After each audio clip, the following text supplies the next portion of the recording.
Livro do profeta Oséias, capítulo 1, versículo 1. Palavra do Senhor que foi dirigida a Oséias, filho de Beri, nos dias de Uzias, Jotão, Acais e Ezequias, reis de Judá, e nos dias de Jeroboão, filho de Joás, rei de Israel, quando pela primeira vez falou o Senhor por intermédio de Oséias. Então o Senhor lhe disse: vai, toma uma mulher de prostituições e terá filhos de prostituição, porque a terra se prostituiu, desviando-se do Senhor. Foi-se, pois, e tomou a Gomer, filha de Diblaim. A gente parou aqui na semana passada, então hoje a gente vai começar no 3b, que diz assim: e lhe deu um filho. Disse-lhe o Senhor: põe-lhe o nome de Jezreel, porque daqui a pouco castigarei pelo sangue de Jezreel a casa de Jeú, e farei cessar o reino da casa de Israel. Naquele dia quebrarei o arco de Israel no vale de Jezreel. Vamos parar aqui, daqui a pouco a gente vai seguir um pouco mais. Nós falamos aqui na semana passada sobre a história do profeta Oséias, e que grande parte da profecia de Oséias tinha a ver com a sua vida, com a sua família. Infelizmente, ele haveria de casar com uma mulher, e essa mulher haveria de ser infiel para com ele, haveria de trazer grandes problemas para sua família, graves consequências, e que no fundo, essa família e essa crise de traição, de infidelidade, representava o que o povo de Deus estava fazendo com Deus. O povo estava traindo a Deus, o povo estava sendo infiel, adorando outros deuses, e Deus, como um marido fiel, estava se sentindo extremamente traído, extremamente chateado, extremamente decepcionado com o seu povo. Então essa é a representação. A gente pode dizer que a família de Oséias é o palco da profecia, é o palco do desenrolar da exortação de Deus para o seu povo. E os filhos que nascem desse casamento são nada mais, nada menos do que o juízo de Deus que ia vir sobre o povo. Então, se o casamento representa Deus e o povo infiel, os filhos, você vê que é o próprio Deus que manda dar nome para os filhos, representam cada castigo que Deus ia mandar sobre a casa de Israel. Quando a gente chega logo nos primeiros versículos, você percebe que Deus manda que Oséias colocasse o nome no primeiro filho. A história, ela meio que passa rápido. Oséias, e Deus, claro que foi Deus que quis que Oséias escrevesse o livro, não se preocupa em ficar contando cronologicamente cada mês, cada dia. Simplesmente diz: olha, Oséias foi e casou, e a mulher dele foi e deu um filho para ele. É claro que nesse período aqui, coisas aconteceram, passou um grande tempo, passou o tempo em que ela engravidou, em que ela teve a gestação, então muita coisa aconteceu, mas a Bíblia simplesmente ela foca nessa questão, no nome dos filhos e no presságio, na profecia, que o nome desses filhos estão dizendo: olha, cuidado, porque o nome do filho de Oséias traz para mim e para você uma revelação do que Deus vai fazer com o seu povo, porque esse povo é infiel, esse povo é desobediente, esse povo tem abandonado a Deus para traí-lo com outros deuses. Então os três filhos de Oséias, vocês vão ver, nós vamos falar dos três hoje de manhã, eles vão sendo quase que uma escadinha, um crescente.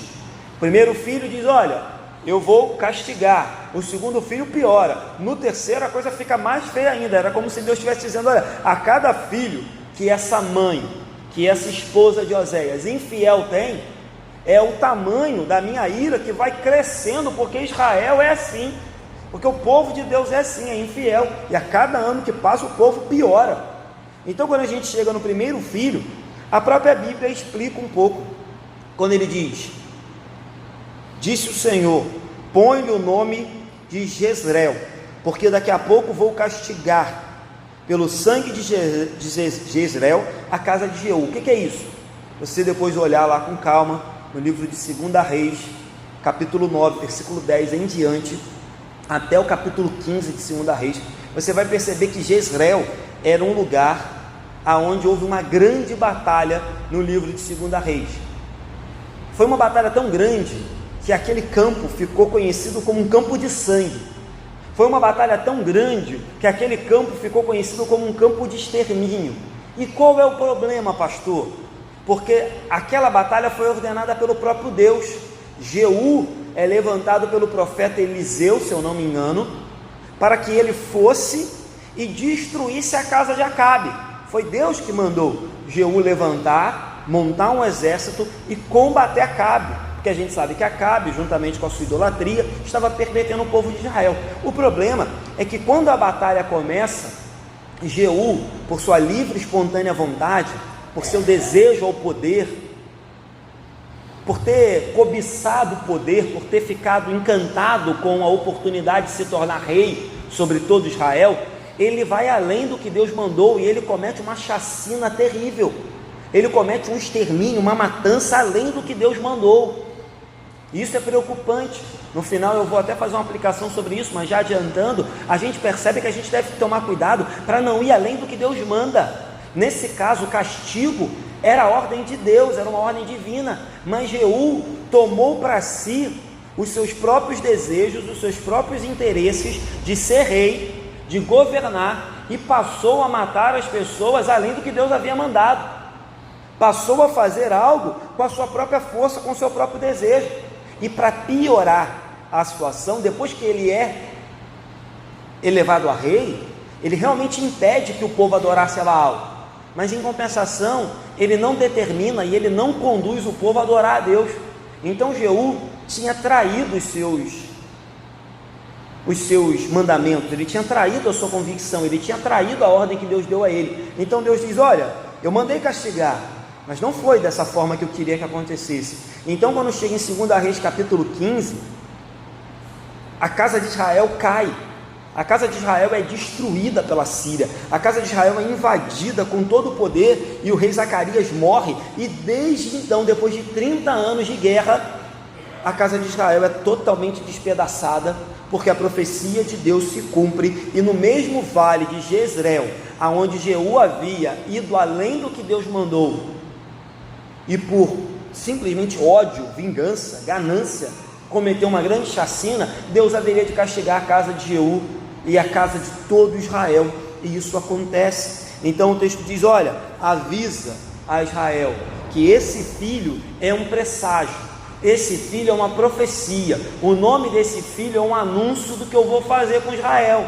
porque Israel pensa que eu não vi o que eles fizeram, eles foram além do que eu mandei. E aí de novo, quero frisar isso, cuidado, irmãos, às vezes a gente vai além do que Deus mandou, e às vezes a gente justifica o além, dizendo que é para Deus. Ah não, eu fiz isso para Deus, pastor, mas Deus realmente pediu isso da gente? Ah pastor, eu fui além, eu exagerei, eu passei do limite, mas Deus sabe que era para Ele. Será que realmente era para Deus ou será que era para a gente? Porque às vezes Deus coloca a gente numa função, num posto, num cargo, numa atribuição na igreja, ou seja lá onde for, que é mesmo de Deus, mas até aquele posto, aquele cargo, aquela atribuição, aquela função tem limite, e às vezes a gente se sente tão poderoso por estar naquela função, que a gente vai além do que Deus mandou. Eu não tenho dúvida de que foi Deus que me colocou para pastorear essa igreja, mas quando eu pego a vontade de Deus, que era que eu me tornasse pastor aqui, e começo a executar essa função de forma pecaminosa, de forma errada, de forma deteriorada, de forma deturpada, eu estou indo além do que Deus me mandou fazer. Então ainda que eu fale, não, foi Deus que me colocou aqui para ser pastor, então eu estou sobre a justificativa de que Deus me mandou ser pastor, mas será que Deus me mandou fazer isso que eu estou fazendo mesmo? Então a gente tem que tomar cuidado com isso, e é o que a gente aprende aqui. Então Deus diz: olha, eu vou castigar a casa de Israel. Alguns poderiam dizer: olha Senhor, a gente estava fazendo só o que o Senhor mandou, o Senhor mandou acabar com a casa de Acabe, a gente foi lá e destruiu a casa de Acabe, mas Deus não mandou. Depois os irmãos leiam com calma de 2 Reis, capítulo 9 até o capítulo 15, que Jeú cometesse aquela chacina que ele cometeu. e matasse além do que Deus desejava que fosse morto. Eu sei que é duro falar isso, mas é verdade. Deus desejava que grande parte da casa de Acabe morresse mesmo. Deus mandou levantar uma guerra contra a casa de Acabe. Mas Deus nunca foi sanguinário ao ponto de desejar que Jeú fizesse uma chacina e matasse as pessoas à revelia, só porque ele queria ser o bambambam e o rei da época. Então o primeiro filho de Oséias nos traz essa notícia: cuidado, porque até quando a gente está fazendo a vontade de Deus, até quando a gente está ouvindo a voz de Deus, a gente deve sondar o nosso coração e ver se a gente não está acrescentando nada. Deus falou, vai até ali, aí o nosso coração acrescenta um pouquinho mais. Deus falou, faça isso, o nosso coração vai acrescentar, faça isso, faz aquilo também, não custa nada, une o útil ao agradável. Então o primeiro filho fala isso: Deus vai castigar vocês, é uma profecia num castigo que viria. Vamos seguir. Segundo filho, versículos 6 e 7. Tornou ela a conceber e deu à luz uma filha. Então agora ela tem uma filha, a esposa de Oséias, Gomer. Disse o Senhor a Oséias: põe-lhe o nome de desfavorecida, porque eu não mais tornarei a favorecer a casa de Israel para lhe perdoar. Porém, da casa de Judá me compadecerei e os salvarei pelo Senhor, seu Deus, pois não os salvarei pelo arco, nem pela espada, nem pela guerra, nem pelos cavalos, nem pelos cavaleiros. Olha que coisa interessante. No versículo 5 que a gente leu, Deus diz: eu vou castigar Israel e eu vou quebrar o arco. O arco era um símbolo, era uma arma de precisão e de longo alcance. Israel provavelmente deveria ter um exército com muitos flecheiros e deveria se orgulhar disso. Lembra que eu falei que a gente está vivendo uma fase em que Israel era poderoso financeiramente falando, mas era ridículo espiritualmente falando. Então Israel deveria ter realmente um grande exército, e esse exército deveria ter muitos homens que se orgulhavam de ter arcos e lançar flechas a longas distâncias e combater o inimigo. Aí no 6 Deus diz: eu vou quebrar o arco de Israel. No 5, quando chega no 7, que ele fala que vai salvar, Judá, ele diz: eu vou salvar, mas não é por arco, não é por espada, não é por guerra, não é por cavalo, não é por cavaleiro, sou eu que vou salvar. Fazendo uma conexão com o que Guilherme falou aqui de manhã, né?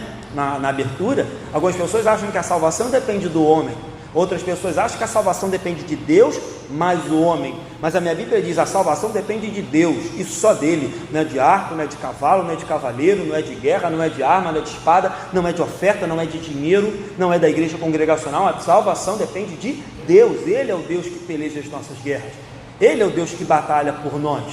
Então isso até fecha e concorda com o que Guilherme falou na introdução. Mas voltando para cá, Gomer tem um segundo filho, e esse segundo filho é uma menina, e algumas pessoas vão dizer que essa menina não é filha de Oséias. Algumas pessoas, a gente não pode afirmar isso com toda certeza, mas por que algumas pessoas dizem isso? Que essa menina já é filha de uma traição, já é filha de um adultério. Porque quando no versículo 3 falou do primeiro filho, disse assim: foi Gomer, filha de Diblaim, e ela concebeu e lhe deu a Oséias um filho, lhe deu. Então a partícula lhe deu, aqui, não tem no versículo 6, não diz que lhe deu uma filha, diz que simplesmente ela teve uma filha. Então muitos vão por esse caminho e dizem: olha, no versículo 3 diz que ela lhe deu para Oséias um filho. No 6 diz simplesmente que ela concebeu e deu à luz, não diz lhe deu uma filha. Então muitas pessoas, repito, a gente não pode afirmar, também a gente não pode descartar essa hipótese, que aqui nesse intervalo a mulher de Oséias já tenha se tornado uma mulher infiel, representando Israel, que era infiel com Deus. Então ela lhe deu uma filha, ou melhor, ela deu uma filha. Mas independente se era dele ou não, o mais interessante repousa no fato de que o segundo nome que Deus manda dar a essa filha, então aumentamos um degrau, falei que era uma crescente, era uma escadinha, é desfavorecida. E alguns podem dizer assim: olha pastor, desfavorecida? No primeiro, Deus disse que ia castigar o povo, porque o povo cometeu um genocídio, cometeu uma matança, que Deus ia derramar sangue de Israel.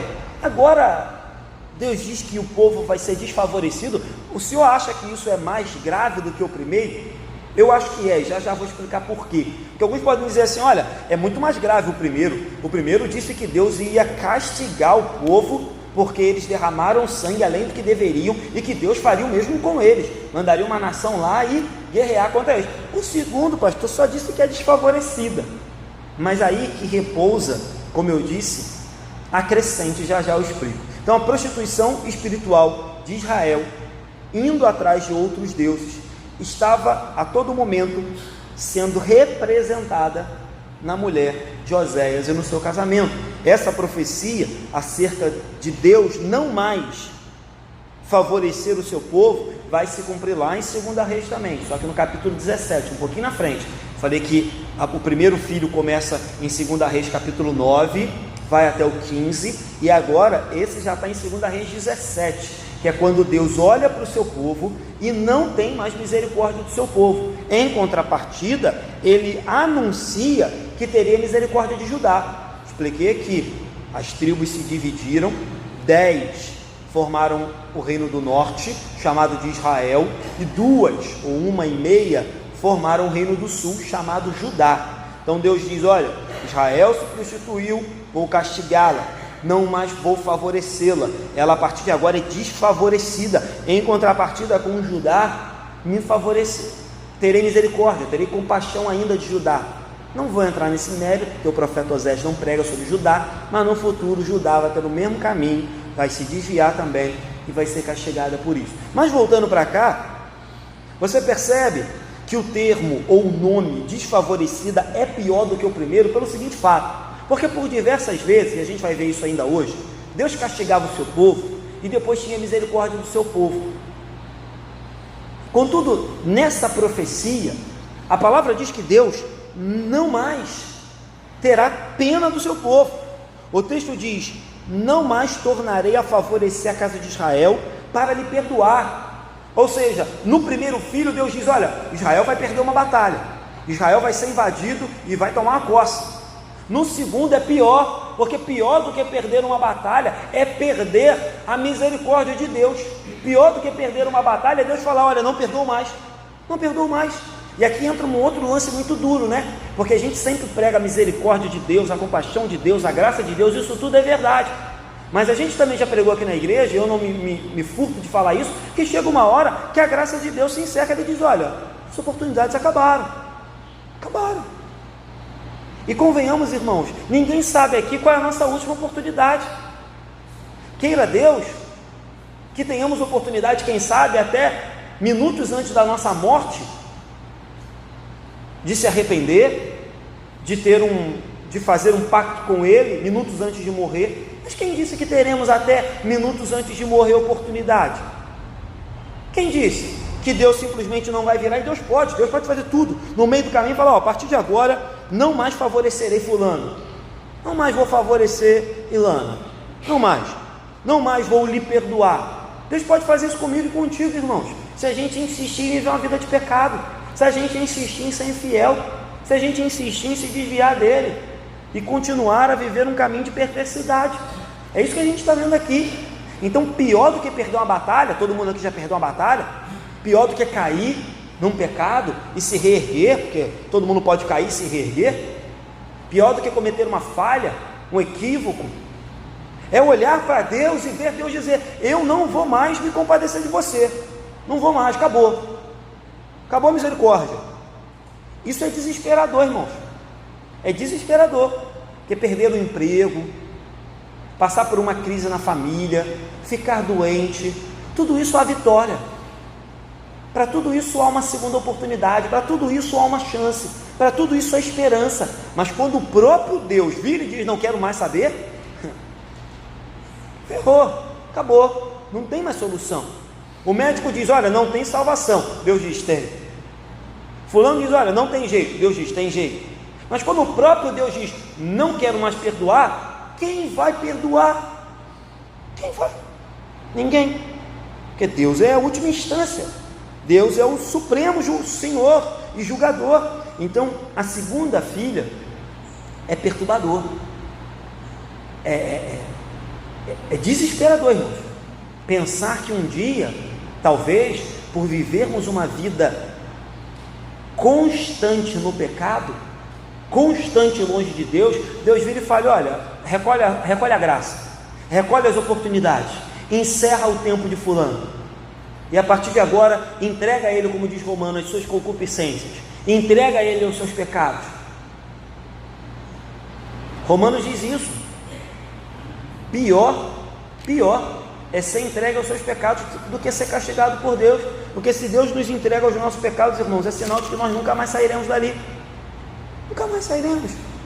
Mas se Deus nos exorta, nos repreende, nos castiga, nos quebra, é sinal de que Deus ainda está trabalhando em nós. Mas o dia que Deus falar: ó, vai, vive aí, vive na lamaçal, vive no pecado, se regozija no pecado, é sinal de que a porta da graça fechou, e Deus falou: olha, não mais perdoarei, não mais favorecerei. A partir de agora, Israel é desfavorecida.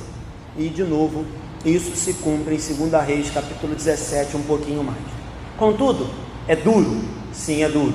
Mas como eu disse, toda profecia de Deus sempre foi acompanhada de uma exortação e de uma promessa de que, se o povo se arrependesse, Deus haveria de suspender o seu castigo. Então, os oráculos, as profecias de Deus sempre foram gritos de advertência, sempre foram placas de tipo: pare. Era como se estivéssemos andando por um precipício, estivéssemos andando por um pecado, estivéssemos andando para perder a nossa vida, e Deus colocasse um letreiro bem grande escrito: pare, senão você vai morrer. E daquele momento nós parássemos, ouvíssemos a voz de Deus e voltássemos. Por que eu digo isso? Porque a gente vai ver isso na vida do profeta Jeremias, na vida do profeta Jonas, na vida do próprio profeta Oséias, que ao mesmo tempo que profetiza um castigo muito grande, ele mostra que Deus haveria de se compadecer do seu povo, caso esse se arrependesse dos seus pecados e voltasse atrás. O profeta Jonas é um exemplo disso. Deus fala: vai e prega para Nínive, que em 40 dias vou destruir Nínive. Jonas fala: vou não. Deus fala: vai. Aí Jonas vai e prega, e é engraçado que depois que ele prega, o povo de Nínive se arrepende, confessa seus pecados, e Deus diz: não vou mais destruir Nínive, vou suspender o castigo. Jonas fala: está vendo aí, por isso que eu não queria vir, porque eu sei que o Senhor é bom, é misericordioso, é perdoador, e esse povo maldito ia se arrepender, o Senhor não ia castigar ele, eu queria que o Senhor castigasse eles. Jonas fala para Deus: eu queria que o Senhor matasse eles. Aí agora o Senhor não vai matar mais. Deus fala: ô Jonas, para de bobagem, o povo é meu, faço o que eu quiser. Então, irmãos, não tome isso também como uma porta fechada de forma irreparável. É fato de que Deus pode fazer isso, a gente está vendo aqui, mas na própria história do povo de Israel, Deus há de se compadecer do seu povo e há de levantar um remanescente fiel, né? Para aqueles que gostam de acompanhar a novela, eu não tenho acompanhado, mas a vida do próprio Elias, né, que tem sido retratada na novela da Record, vai falar sobre isso. Em determinado momento Elias diz: olha, eu fiquei sozinho, só tem eu contra Acabe e Jezabel. Aí Deus fala: para de bobagem, Elias, tem 7.000 que não dobraram o joelho. Toda a casa de Israel se prostituiu, para de bobagem, tem gente fiel lá. A igreja evangélica está pervertida, para de bobagem, tem um povo fiel, tem um povo ainda que ora, tem um povo que se arrepende, tem um povo que ama a Deus, que ama o próximo. Não há igreja perfeita, mas tem um povo fiel. Então a gente também tem que saber ponderar as nossas críticas e ponderar os juízos de Deus. Eu sempre já falei isso aqui, né? Eu sempre converso com muitos amigos, amigos de profissão antiga, amigos de faculdade, e eles sempre têm essa crítica: as igrejas são muito ruins, o povo só quer saber de dinheiro, e eu concordo com eles, mas eu digo: mas isso não é justificativa. Tem um povo fiel, e eu posso dizer isso porque faço parte de uma igreja que é diferente. Pastor, somos perfeitos? Somos muito longe disso, muito longe de perfeito, mas eu posso dizer com a boca cheia, com convicção, de que há um povo diferente. É fato de que as igrejas evangélicas estão perdendo a linha? É fato. Mas ainda existe um povo fiel? Claro que existe, então cuidado com isso. Mas atente, Deus pode castigar o povo e suspender a sua misericórdia. Então, como eu disse, aqui no versículo 7, a salvação de Judá, ela é colocada em oposição. É como se Deus estivesse dizendo assim: olha, eu sou o Deus que vai castigar Israel. Israel agora é desfavorecida, mas só para mostrar que eu ainda sou um Deus de amor, de graça e de misericórdia, e assim como eu castigo, eu perdoo, assim como eu abato, eu levanto, ao mesmo tempo que eu vou abater e castigar Israel, eu vou salvar Judá. E Judá era bem menor, bem mais fraco do que Israel, e Deus diz: eu vou salvar, e vou salvar de forma milagrosa, vou salvar de forma soberana, vou salvar porque eu quero, vou salvar porque sou Deus, vou salvar porque eu faço e aconteço.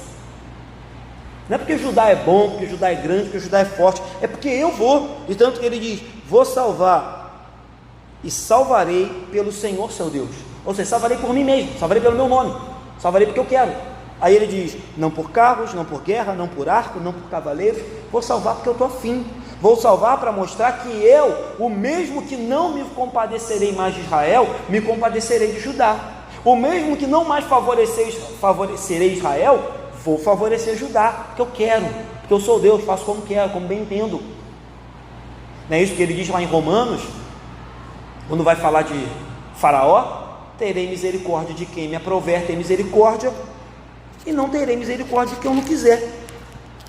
Eu gosto às vezes dessas passagens, que eu sei que elas são duras, mas era como se Deus estivesse nos colocando no nosso lugar e dissesse assim: ei, para de bobagem, a obra é minha, o povo é meu, faço o que eu quiser. Para com essa história: ah, Deus, o senhor não pode fazer isso, o senhor não pode fazer aquilo. Eu faço o que eu quero. Ele diz assim, Romanos 9:16: assim, pois, não depende de quem quer ou de quem corre, mas de Deus usar sua misericórdia. Aí 17: porque diz a Escritura para Faraó: para isso te levantei, para mostrar em ti o meu poder, que meu nome seja anunciado em toda a terra. Logo, terei misericórdia de quem quer, e também endurecerei a quem lhe apraz. Ou seja, eu tenho misericórdia de quem eu quero, e endureço quem eu quero. Versículos antes, eu não li, no 15 ele diz assim: porque ele disse para Moisés: terei misericórdia de quem me aprouver. Ter misericórdia de quem eu quiser, eu vou ter. E compadecer-me-ei de quem me aprouver ter compaixão. Ou seja, a misericórdia é minha, a compaixão é minha, o perdão é meu, a graça é minha, o favor é meu, eu vou dar para quem eu quiser, Israel. E Faraó eu levantei para endurecer. Não é uma coisa louca? Você vai lá ver, Deus fala assim: vai lá, Moisés, fala com Faraó. Aí no final ele diz assim: mas eu vou endurecer o coração de Faraó. Se eu fosse Moisés, e você também, eu ia falar: pô, Deus, o senhor está de brincadeira, o senhor está mandando eu ir a Faraó, pedir determinada coisa, aí no final, senão o senhor vai mandar uma praga. Aí no final o senhor diz: mas eu vou endurecer o coração de Faraó. Então, pô, qual o propósito disso, Deus? Terei misericórdia de quem eu quiser, terei compaixão de quem eu quiser, endurecerei quem eu quiser. Para quê? Para que o meu nome seja glorificado. Lembra que eu falei que tudo é para a glória de Deus? Ah, por que Deus permite algumas dificuldades na nossa vida? Falamos semana passada, para a glória dele. Por que Deus permite alguns espinhos na nossa carne? Para a glória dele. Por que Deus permite algumas tribulações, tempestades na nossa carne? Para a glória dele, para que o nome dele se faça conhecido. É o que ele diz aqui: eu levantei Faraó para mostrar em ti o meu poder, para destruir Faraó e mostrar o poder de Deus. Então, irmãos, não é uma porta cerrada sem esperança, não é um túnel sem saída, mas eu acredito, com base nesse versículo da filha desfavorecida, que nós podemos tomar um rumo na nossa vida, entrar em alguns túneis sem saída, entrar em algumas rotas sem saída, e talvez vamos descobrir no final dessa rota, no final desse túnel, no final dessa estrada, que não há mais favor nenhum de Deus lá, não há mais favor nenhum de Deus, porque por diversas vezes Deus estendeu o seu braço e nós o rejeitamos de livre e espontânea vontade. E aí Deus diz: olha, avisa para esse povo que ele a partir de agora se chama desfavorecido. Terceiro filho, 8 e 9. Então vamos crescer um pouco mais aí no castigo de Deus. Depois de haver desmamado, então, se o texto disse que desmamou, é sinal de que se passou quase 2 anos aqui. Então você percebe que o casamento de Gomer e Oséias estava perdurando, mesmo com algumas suspeitas de que talvez ela já fosse infiel e de que os filhos não fossem dele, mas o casamento estava seguindo. Então, depois de haver desmamado, 2 anos mais ou menos, a desfavorecida concebeu novamente e deu à luz. Você vê que não tem de novo lhe deu, simplesmente deu à luz a um filho. Disse o Senhor a Oséias: põe-lhe o nome de não meu povo, porque vós não sois meu povo, nem eu serei o vosso Deus. Como eu disse, a coisa fica pior. E muitos, de novo, com base no nome desse filho e com base no não ter o lê, dizem que era mais um filho que não era de Oséias. E o nome favorecia, porque quando Deus diz não meu povo, era como se Oséias estivesse dizendo: não é meu filho, é filho do vizinho, filho do padeiro, filho de alguém, mas meu não é. Assim como Israel não é povo de Deus porque está se deitando com Baal, adorando Baal, essa criança não é filha minha não. Gomer arrumou com outro. Alguns seguem essa linha, dizendo que a cada degrau que passa, Gomer se torna mais infiel ao profeta Oséias e Israel se torna mais infiel a Deus, e Deus vai apertando o calo, Deus vai espremendo Israel. Então começou: vou castigar, vou mandar uma guerra contra vocês. Ou virou: desfavorecida, não mais terei misericórdia de vocês. E agora chegou o ponto de Deus olhar para o seu povo e falar: olha, eu não chamo mais vocês de meu povo, não chamo mais, não sou mais o Deus de vocês, não sou, porque eu não divido a minha glória com ninguém, não sou, porque o meu povo me ama, me adora, me serve, se arrepende dos seus maus caminhos, clama a mim, reconhece eu como seu único Salvador. Eu não sou mais o Deus de vocês.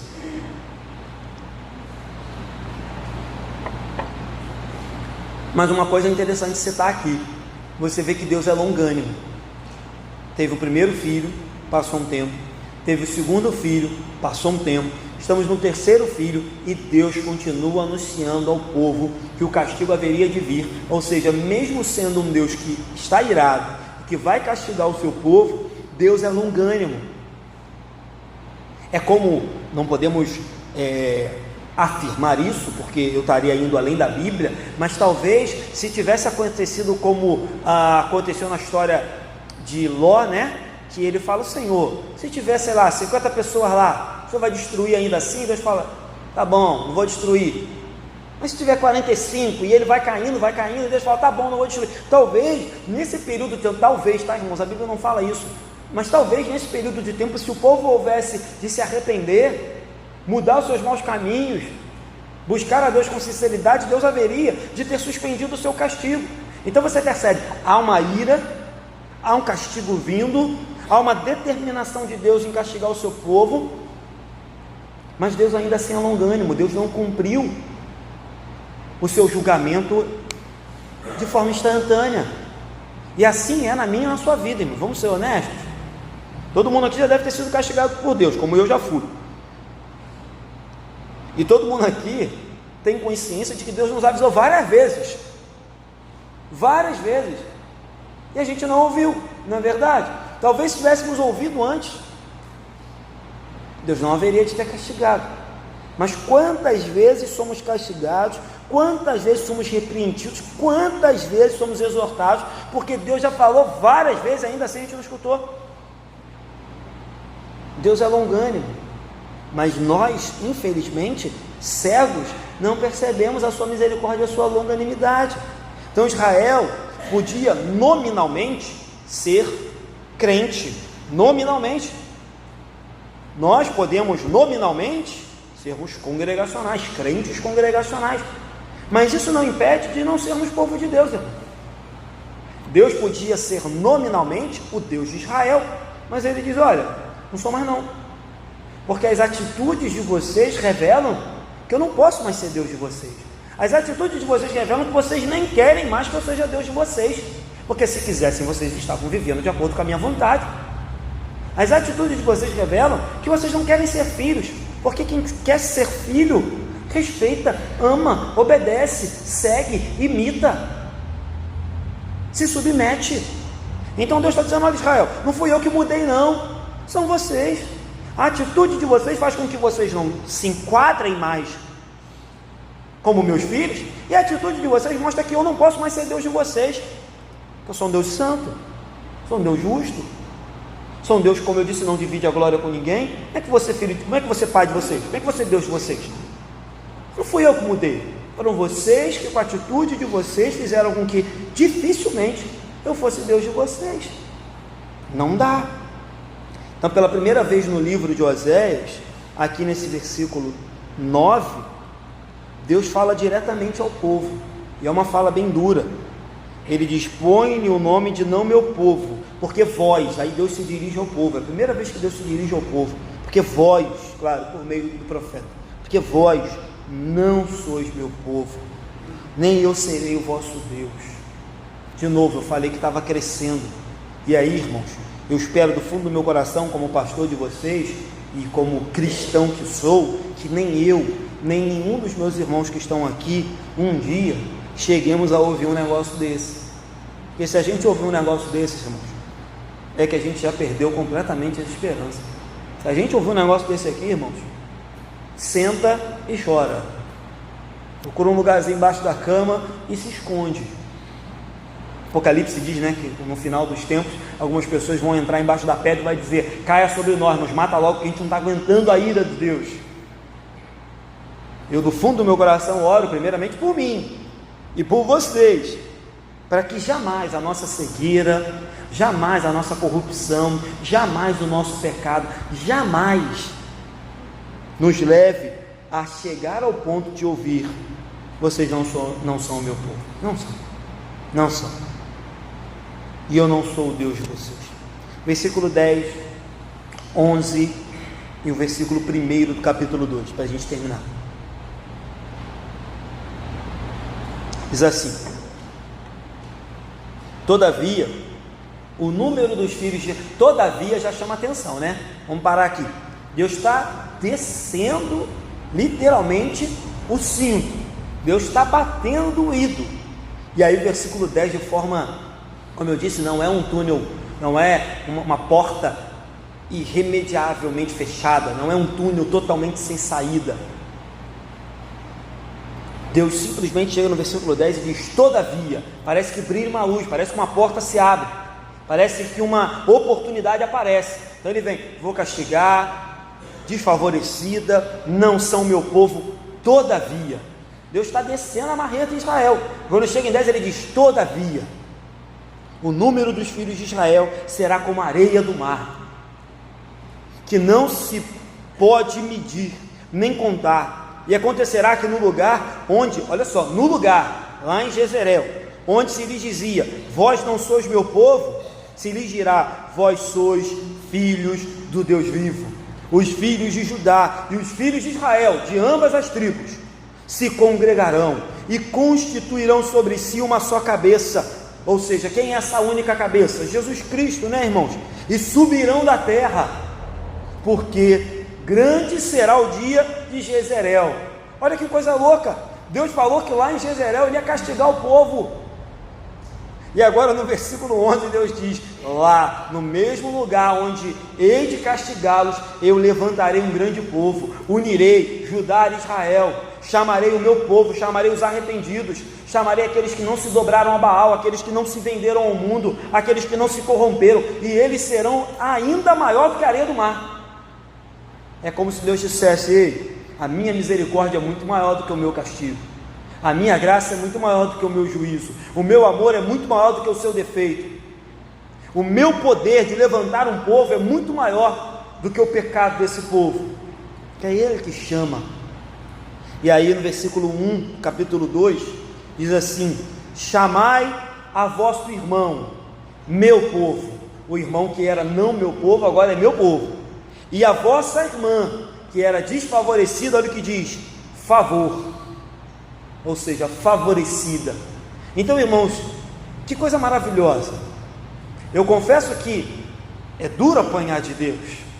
A cada batida, a cada filho que nasce, você vai cansando, né? E o peso vai aumentando, a responsabilidade é grande. Mas quando chega no 10, 11, 12, você vê que o próprio Deus se levanta e diz: mas presta atenção, os filhos de Israel serão como a areia do mar.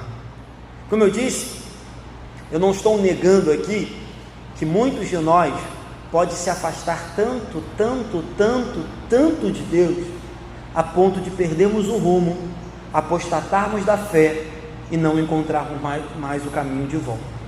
Mas também fica muito claro aqui que sempre Deus terá para o povo dele uma restauração. Deus sempre terá para o povo dele uma promessa. Deus sempre terá para o povo dele uma esperança. Deus sempre terá para o povo dele uma mão estendida para aqueles que desejam se arrepender e mudar de vida.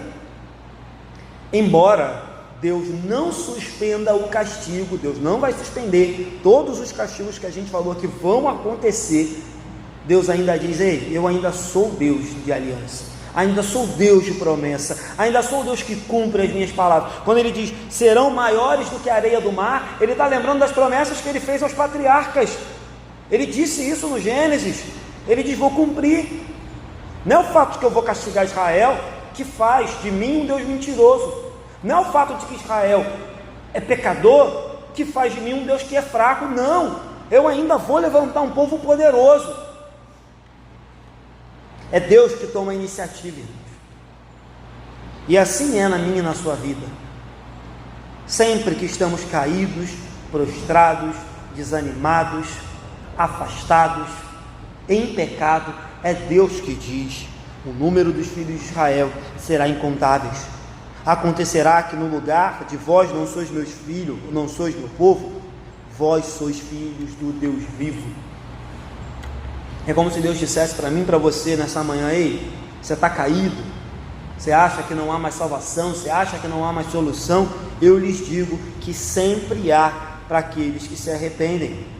No lugar de não são meu povo, vocês podem ser filhos do Deus vivo.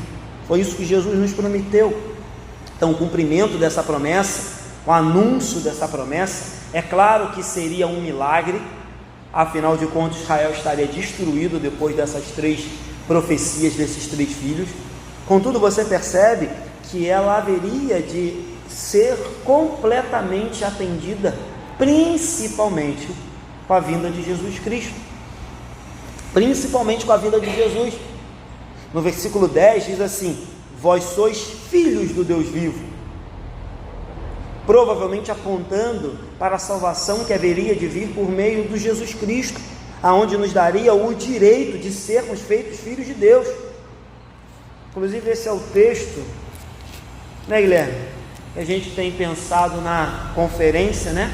É João capítulo 1, 12. O texto que a gente tem pensado em colocar na conferência dos jovens desse ano, João capítulo 1, versículo 12, vai dizer assim: mas a todos quantos o receberam, Jesus, Deus, foi Ele que deu o poder de serem feitos porque não éramos, filhos de Deus, a saber, aos que creem no seu nome.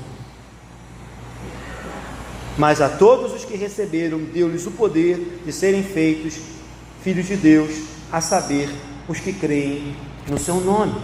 Então Deus diz: acalme o coração, povo de Deus, acalme o coração, porque hei de levantar um só, como ele diz assim: os filhos de Judá, os filhos de Israel se congregarão e constituirão uma só cabeça, um só rei, um só soberano, um só Senhor, um só Salvador, um poderoso, e esse haveria de ser Jesus Cristo.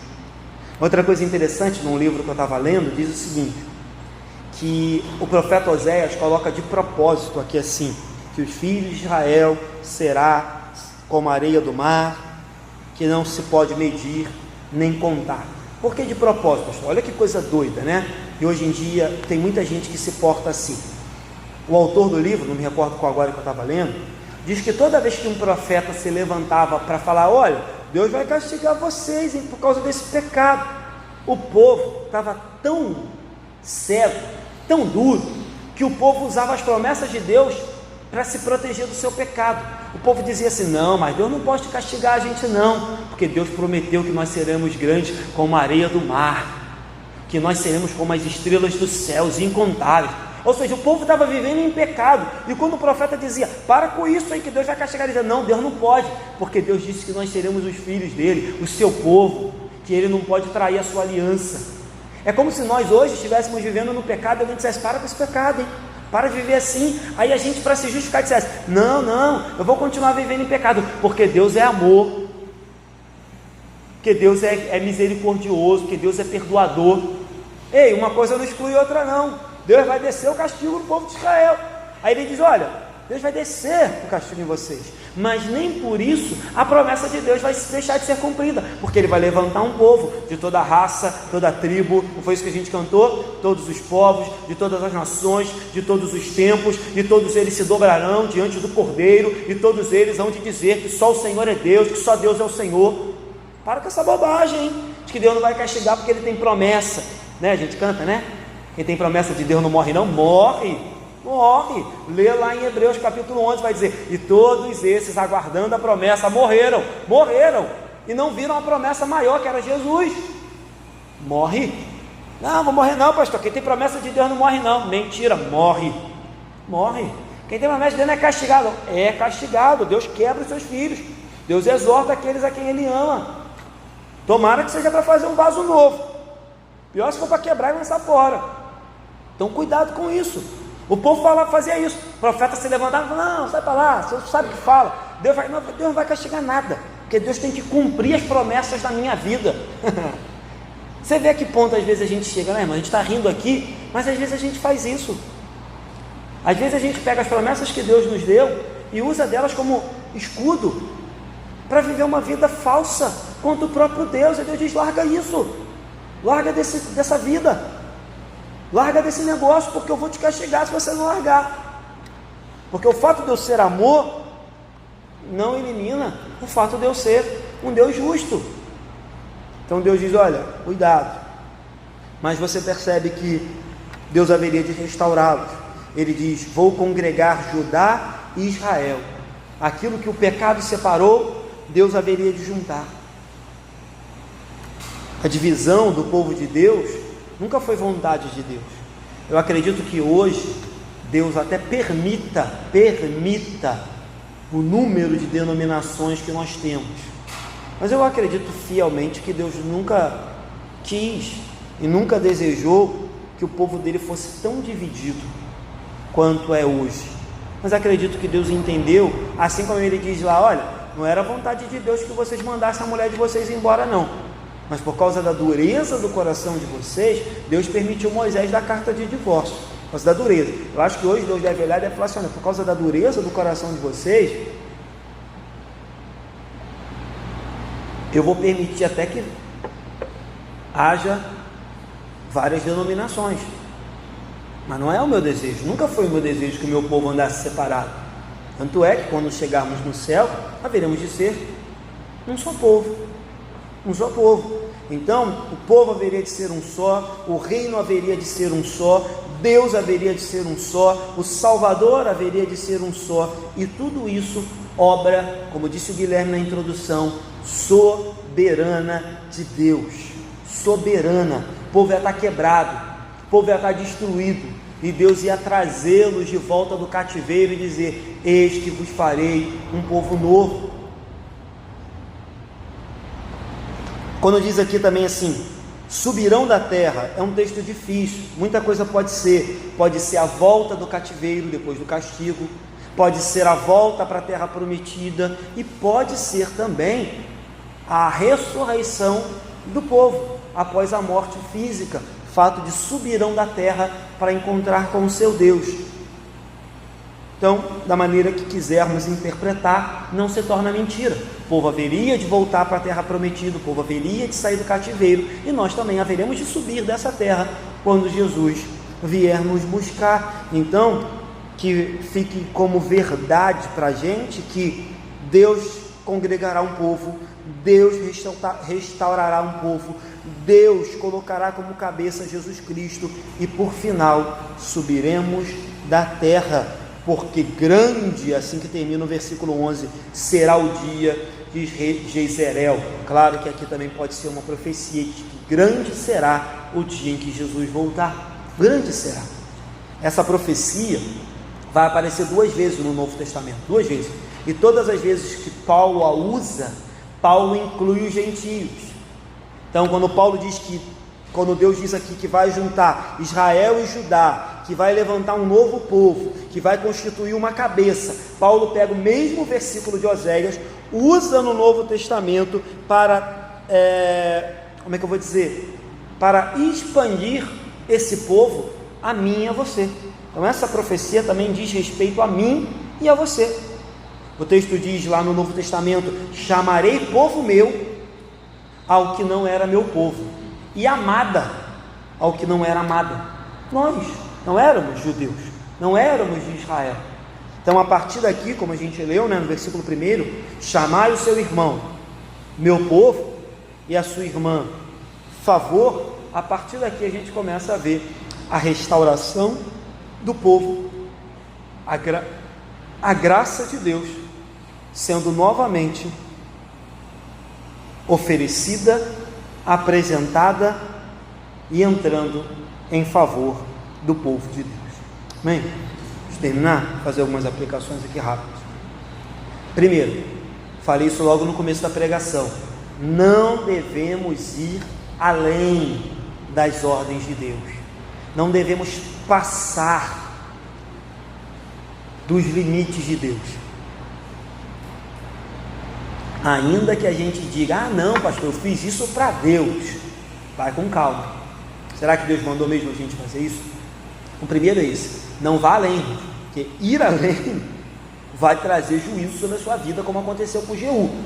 Segundo, o pecado, está mais do que claro isso aqui, nos afasta do favor de Deus.